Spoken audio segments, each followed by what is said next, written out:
Hello and welcome to Toad Rolls Dice, where we're going to take a look at the latest previews for the Codex Aeldari release that's going up for pre-order at the weekend. So we have 3 articles, all from WarCom, all linked in the description below. We're going to go over each one in release order. So we have, I think it's Monday, Wednesday, and Thursday's articles here. So we'll go through them. This is going to give us a preview of what's going on with Codex Aeldari. I have no knowledge of the 9th edition Codex and how things were set up. I don't know what their indexes have been like in 10th, other than they came out the gate very strong at the start of the edition. And I'm interested to see really what you guys think of this, because you're going to be much more knowledgeable than I am. So let me know in the comments as we're going through. If anything pops out at you, do let me know. But how about we just get into this? So Article 1. Aeldari become the masters of maneuverability with a new battle focus army ability. So the Aeldari are famed for the intense focus and willpower they command. They can slip into an almost trance-like state, allowing them to use the full extent of their grace and intellect, even as bombs and bullets explode all around them. This manifests as a brand new army ability in the upcoming Codex Aeldari. Battle focus, and its effects on how they play are profound. Who are the yellow one? I'm not a big fan of yellow, but that's not actually a bad yellow. Quite like the blue. And that walker there with the sword in that stance looks really cool. Anyway, let's find out what this new ability is. Now, Aeldari armies levy their speed and agility to get the one-up on their opponents with battle focus tokens, which they earn at the start of every round based on the size of their war host. So every round. Each token can be spent on one of 6 abilities that trigger when certain units take an action, with each ability able to be used once per phase. So they get X amount of tokens every battle round, and they can use them on abilities that can be used once per phase. But popping one or more of these abilities in a turn has your favourite units positively soar across the battlefield, putting their unmatched speed to good use capturing objectives, guaranteeing charges, and being an all-round nuisance to plodding monkey. Bit mean? You shouldn't talk about the Death Guard like that. Have you ever wanted to see a fire prism zoom 21 inches across the battlefield and blow something to smithereens? No, I haven't. Apparently WarCom has. Putting some distance in your Craft World boots isn't all your battle focus tokens are good for either, as Flitting Shadows twists that turn of speed into a defensive boon all assault armies will be jealous of. With premier close combat troops like the Howling Banshees being deadly glass cannons that want to strike without reprisal, and a wide assortment of deep strike capability specialists ready to jump into the action, the ability to completely ignore, fire Overwatch stratagem is worth its weight in Wraithbone. So they can spend a token and ignore Overwatch. Oof. So, Flitting Shadows is an agile maneuvers. When an eligible unit from your army is selected to make a normal advance or fall back move, is set up on the battlefield or declares a charge, effect until the end of the turn, enemy units cannot use the fire Overwatch stratagem to shoot that unit. That's strong. Overwatch isn't a guaranteed thing unless you've got flamers anyway, but quite a lot of armies do take a unit of flamers just to hold objectives as more of a threat deterrent. Being able to ignore that threat is very strong. Some units, like Guardian Defenders, are more equipped to make use of agile maneuvers than most. Their new Fleet of Foot ability makes attacking them a dangerous proposition, as those troops your opponent is looking to wipe out instead fade back towards their objective by choice without spending any of your battle focus token. So Fleet of Foot is the Guardian Defender's unit ability. This unit can perform the fade back agile maneuver without spending a battle focus token to do so. It can also do it so even if other units have done so in the same phase. And doing so does not prevent other units from performing the same agile maneuver in the same phase. That's strong. So fade back is in your opponent's shooting phase just after an enemy unit has shot. A effect, one eligible unit in your army, excluding Titanic units, that was hit by one or more of those attacks can make a normal move of up to D6 plus 1 inch. It's on a dice roll, so it's not a guaranteed thing. Plus 1 seems a bit harsh, but then elves, right? It's after they've gotten shot, so they'd need to survive, which is possible, depends on what you put into them. But they can just dip back and potentially stop a charge. I mean, it's nice. It doesn't... Running through it in my head, it doesn't sound overly broken on its own. It sounds strong and very useful. And they can do it whenever. Well, not whenever, it's in the shooting phase. But the Guardian Defenders can do it without affecting anybody else doing it as well. I mean, it's sounding strong from what we've seen so far, isn't it? That doesn't mean that your ability to manipulate the skeins of fate have been abandoned. But these powers now find themselves ensconced within a detachment designed specifically to enhance the abilities of Aeldari Psykers. We'll be looking into this Psyker Council later this week, so stay tuned for more on that. So they are tweaking. You can still do the... whatever the detachment rule is now, it's just in a different detachment. Wait, so they would get... So they would get battle focus, and then that detachment gets... Oh, that sounds disgusting. But we might, hopefully that article's come up so we can have a look. That in itself sounds very strong, especially if you're focusing on Psykers. Where does this leave aspiring autarchs who are looking to pick up a new Aeldari army when the Codex emerges from the webway? The many uses of battle focus mean that Aeldari factions are still able to fight in every theatre of war you can think of, with both ranged and melee units enjoying the extra speed and maneuverability, meaning you can expand your army in whatever direction seems coolest to you. Even towering Wraith Knights benefit from battle focus. While many of the smaller Wraith Construct units unlock access to its boons when accompanied by a Spirit Seer, the sky is truly the limit, and both durable vehicles get to gun their star engines to outpace opponents while elite aspect warriors move with acrobatic grace. Make sure to check out the Aeldari's appearances on Battle Report over on Warhammer Plus to scope out the units that match your vibe. So there was that this week. Are they doing a battle report? I'll have to check that. I mean, this new... They've given us bugger all on this new ability other than you've got a new ability called Battle Focus. You can do it so many times a phase, and here's one of the things that you can do. Oh, and by the way, that unit gets to do it whenever. So then they're not actually previewing a lot here, but what they're teasing is strong, and that worries me. How about we jump into the next article and see if we can dig out more on what this battle focus thing is. So Codex Aeldari Masters combat with 8 powerful detachments to choose from. 8 detachments! That's insane. That's more than anybody else. Outside of faction Space Marines, when you bring in all of the named chapters like Dark Angels, Blood Angels, and that, if you add all that together, then Space Marines have loads, but they don't actually have access to 8 at any one time. No, they do. That's a lie. If you Dark Angels, you have 3 in your book, and then you've got the 6 in the Codex. Excitement is rising as Codex Aeldari, no, not in this household, is just days away from being able to pre-order, and with it comes an expanded suite of rules. One of the most entertaining parts of the new Codex experience is discovering all the cool things you can do with all the new detachments on offer. So today we're going to dig through them with the help of WarCom's own Aeldari expert. I quite like that green.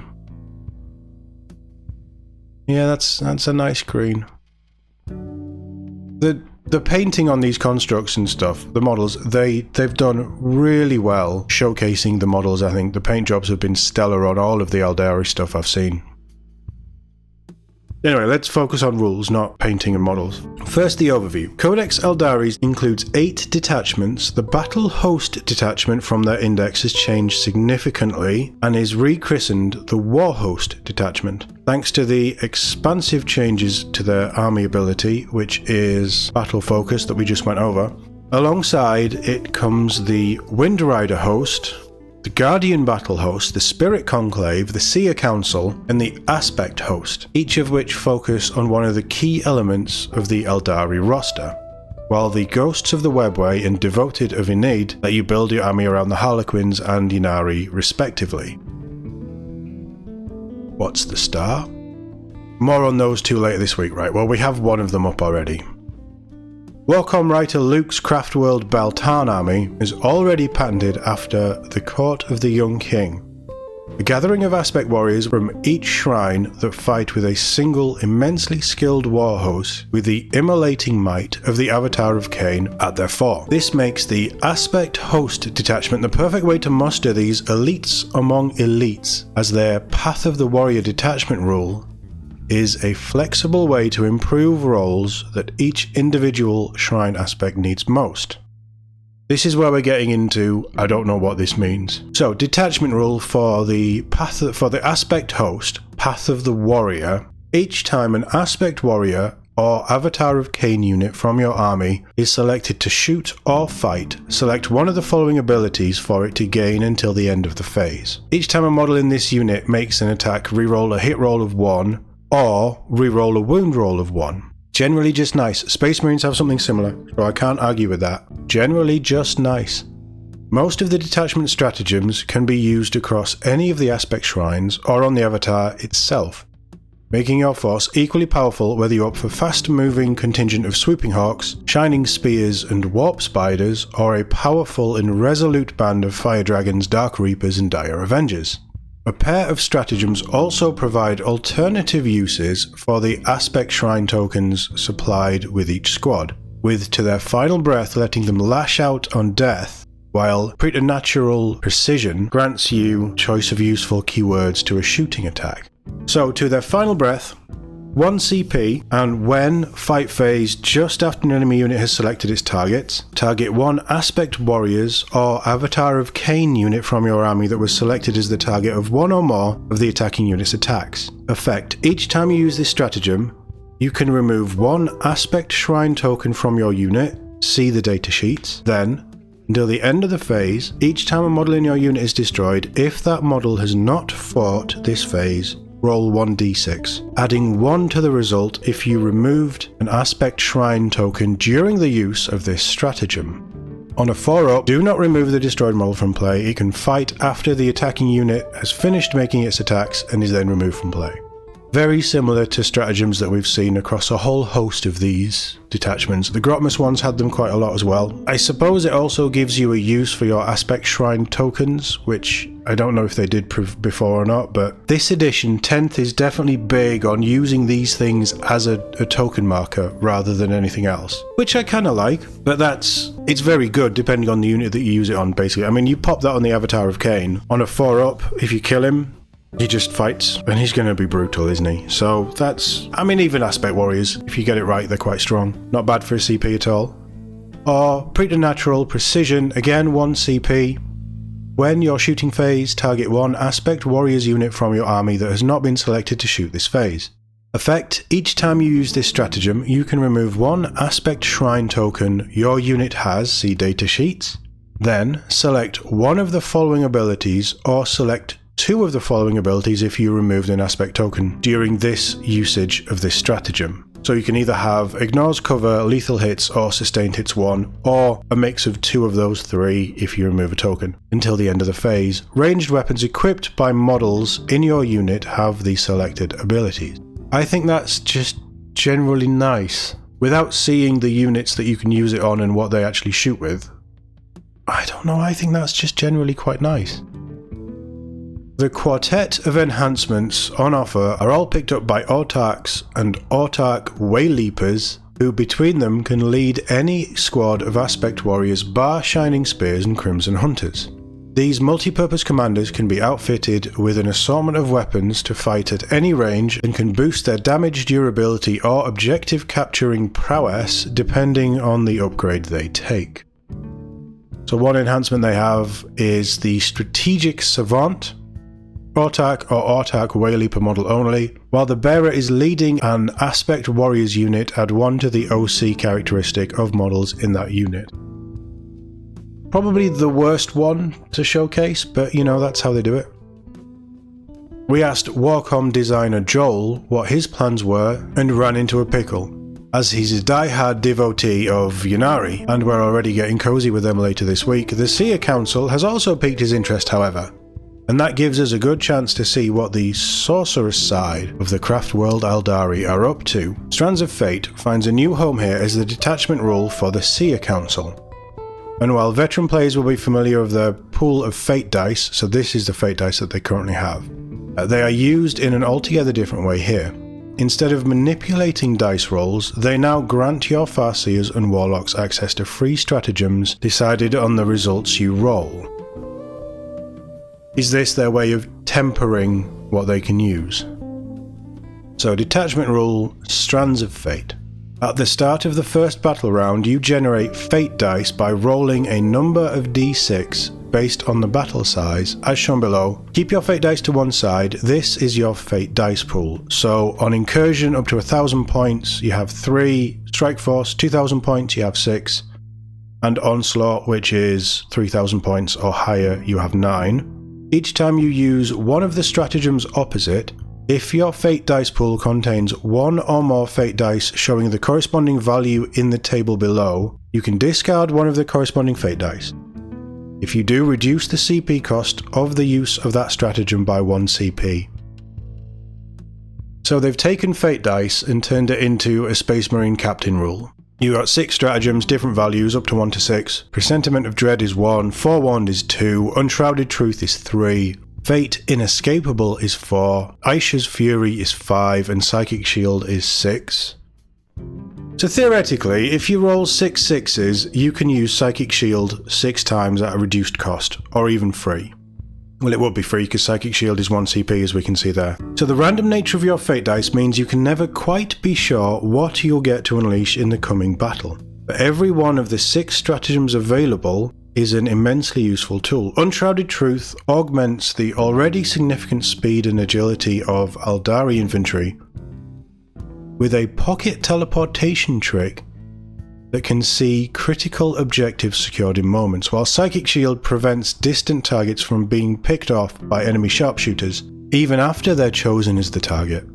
Okay, I think I like this. It's not changing dice that interfere with play, it's just making stratagems effectively free.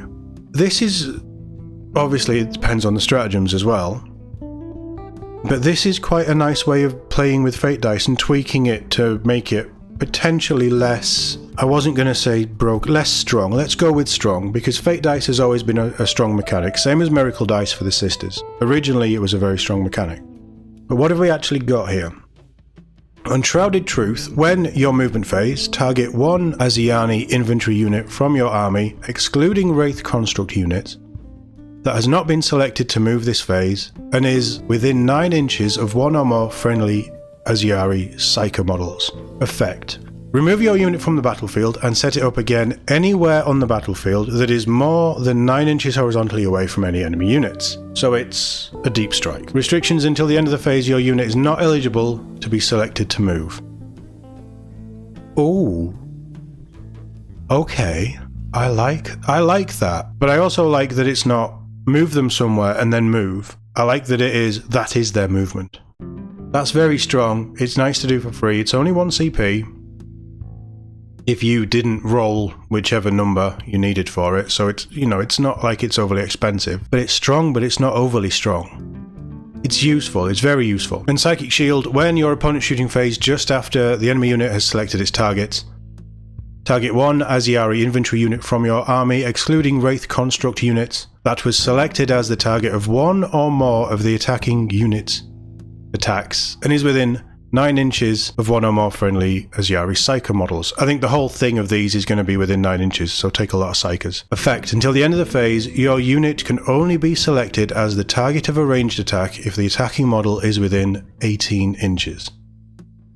So it's a little bit of protection, but also 18 inches is still a decent range to get some stuff in close.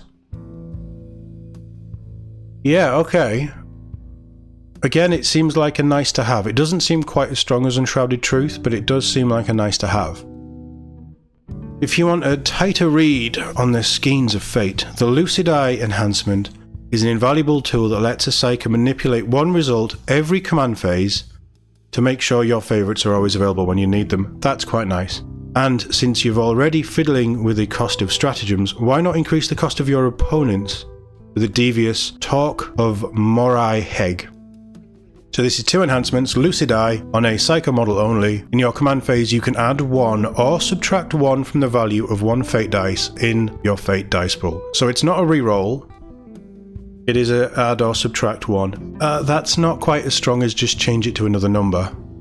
Potentially not quite as strong as a reroll, but it does allow you to play with the strands of fate in a lore sort of way. Yeah, I quite like that. Or the Talk of Morai Heg, again Psycho model only, once per turn. When your opponent targets a unit from your army within 12 inches of the bearer of this stratagem, the bearer can use this enhancement. If it does, increase the CP cost of that usage of the stratagem by 1. Increase the cost of that usage. So it is just that one. So, right, I get it. So say you're just doing a command reroll. Costs 1 CP, you go to do a command reroll, it now costs 2 for that one instance, potentially stopping you from being able to do it depending how many command points you have. Or making a free stratagem, if you have a character in that unit that allows certain stratagems to be knocked down to 0, making it cost a stratagem. Yeah, that's quite nice as well. Yeah, I don't mind that either. There's not long left until the Codex hits the pre-order page along with a brand new Phoenix Lord and Aspect Warrior miniatures. Whether you're starting anew or upgrading your own warhost, we'll see you with the enigmatic scions of Ynnari and Comera tomorrow. There's a correction here, they've updated it, okay. So that image was wrong when the article originally came out. Well, it's nice that I'm covering this with the 3 articles out then, isn't it, I suppose? Yeah, okay, so overall, this is looking very strong, which isn't really a problem. I'm okay with things being strong.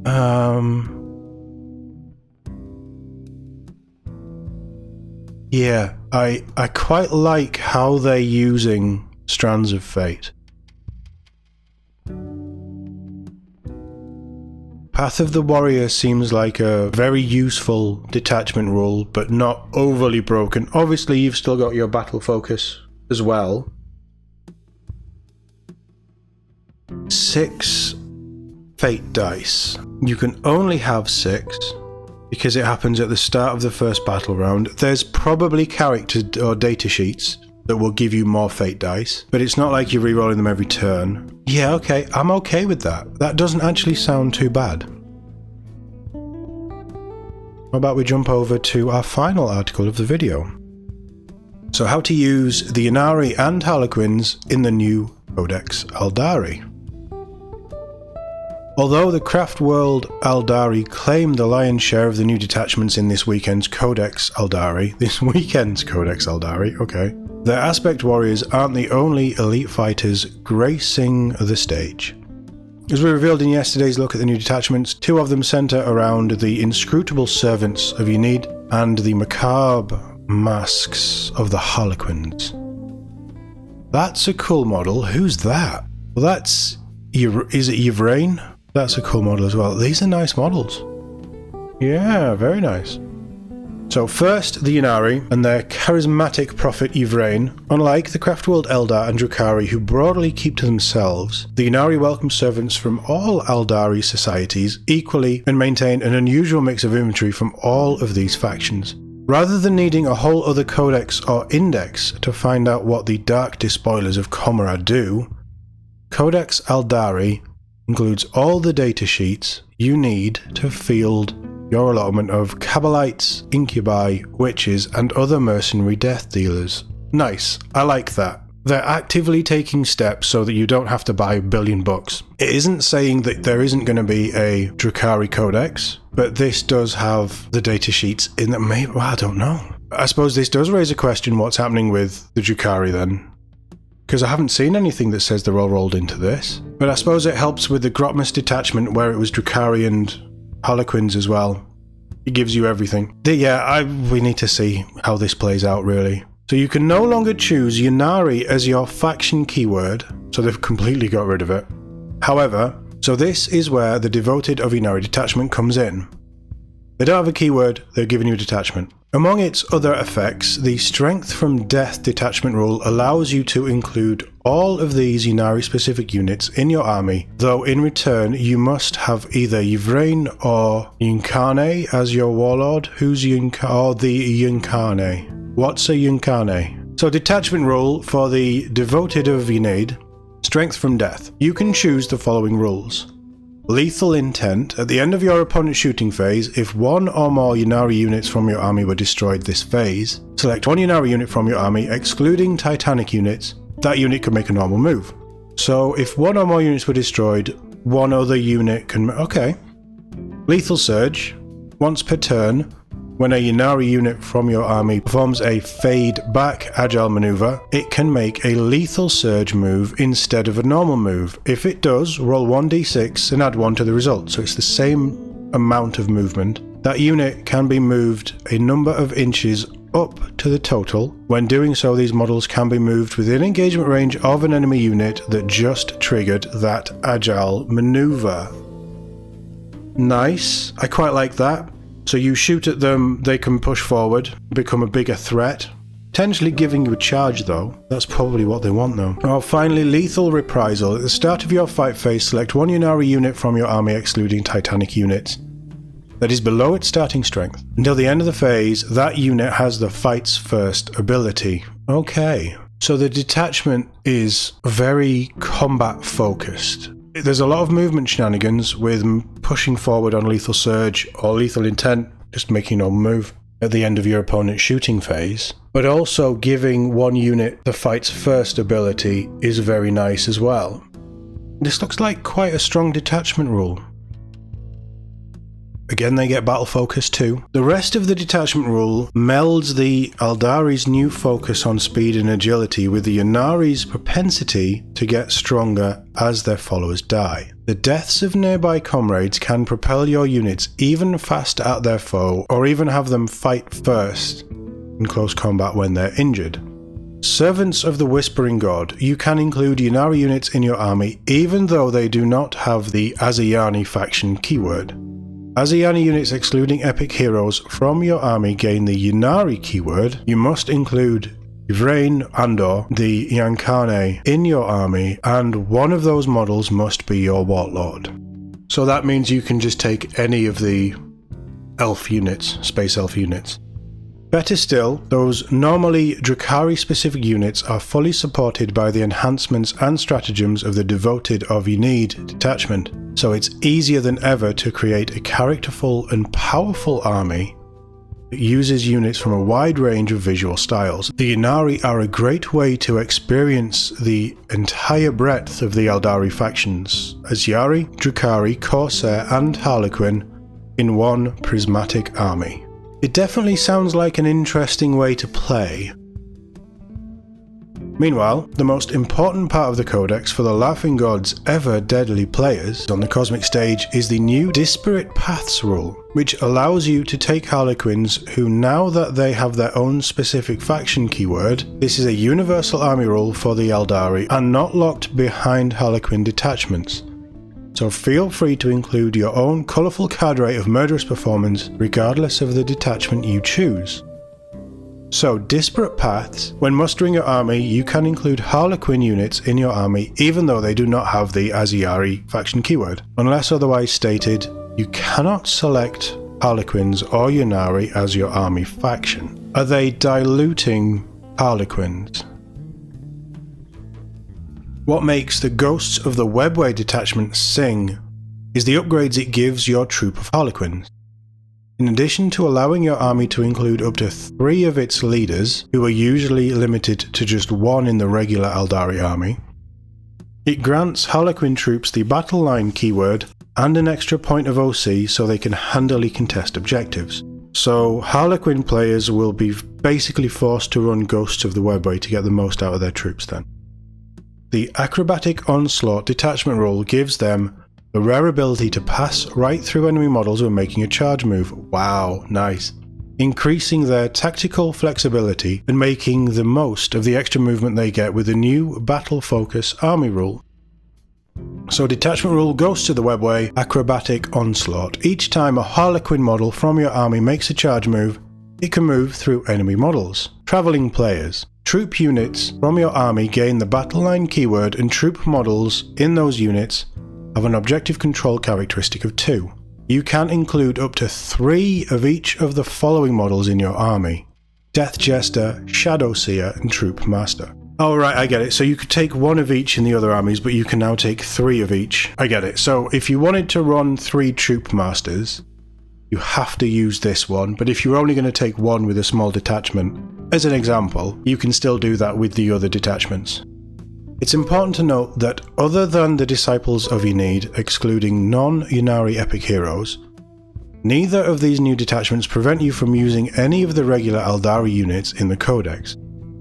So you can feel free your melee-focused troops with a wide range of firepower from Falcons, Night Spinners and Fire Prisms, or a contingent of Wraith Guard and Wraith Lords to soak up damage.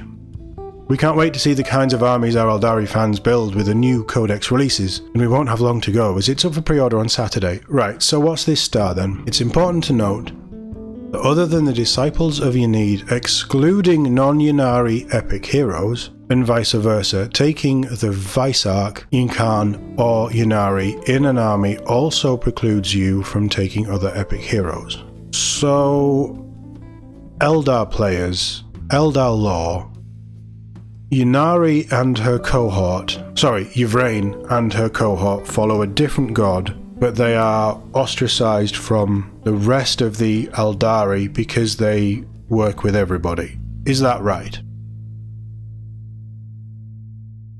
That hurt my brain a little bit because there's so many made up words. I mean, again, the detachment rule for the Devoted of Ynnari sounds strong. There's some nice things in there that you can do. Disparate paths, freeing up Harlequin players to be brought in with more. I mean, the problem is I don't really know what this does to soul Harlequin players. But I guess you would just use the Ghosts of the Webway. And being able to charge through enemy models is very strong. And it completely fits their aesthetic as being super agile and flipping through the air and stuff. So I like it. I don't know what this means for Harlequins as a whole, because they seem to just be constantly diluting, not the model range and not things that they can do, but how you can take them. Yeah, I don't know. Let me know how this lands for Aeldari players, I guess. I think from the outside, this all looks very strong, it sounds very strong, but it still sounds, dare I say, moderately balanced? I think they've learned from the start of 10th. Generally, overall, I think they've learned about balance as they've gone further into 10th edition. But this all does sound quite strong. Arguably, yes, it should be quite strong because they are space elves. They're super reflexes, super fast. They can hone their skills into exactly what they need to do in a trance-like. It's all been covered in the articles. I do get it. They are at the peak of what they can be when they're on the battlefield. And it seems like the rules, certainly that we've seen, point to that. A lot of this is going to come down to unit abilities individually and how characters interact with units and how they buff them, as well as the rest of the stratagems. On the whole, I think this is looking quite strong. I think this is quite a shake-up, certainly to the Aeldari Index. A lot has changed, but I think a lot has changed overall for the better. But let me know in the comments. If we get any more previews, I will obviously do a video. And yeah, very interested to know what you guys think of what we've seen so far. But thank you very much for watching, and I'll see you all in the next one.